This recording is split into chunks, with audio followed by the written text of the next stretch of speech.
Kasanggayahan National Festival of Festivals, dinumog ng mga manonood. Ang buong detalye ng balita nasa linya sa SM Romel Coro.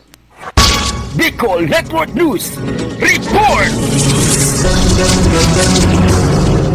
Halos hindi mahulugan ng karayom ang isinagawang street dance exhibition ng mga kalahok sa nagpapatuloy na Kasanggayahan National Festival of Festivals Competition bilang bahagi ng pagdiriwang na ika-50 anibersaryo ng Kasanggayahan Festival sa probinsya ng Sorsogon. Ayon sa impormasyon, nagsimula ang programa kaninang alas 7 ng umaga at inaasahang magtatapos ngayong alas 6 ng gabi. Samantala, ilan sa mga kalahok sa naturang kompetisyon ay mula sa iba't ibang lugar gaya ng munisipalidad ng Taytay Rizal, San Juan del Monte, Bulacan, Laguna, Albay, lungsod ng San Juan, Metro Manila, Bulusan, Sorsogon at siyudad ng Sorsogon. Sa kabilang dako, naroon din si First Lady Araneta Marcos na nag-anunsyo na magdadagdag siya ng tig-1 milyon sa mga premyo ng mga mananalo. Ang mga premyo para sa mga panalo ay ang mga sumusunod: Champion, 4 million, First Runner-Up, 3 million, Second Runner-Up at 2 million. Para sa Bicol Network News, Megawa Patrol No. 5, Romel Grabador Coro, tatak, tunay na serbisyo.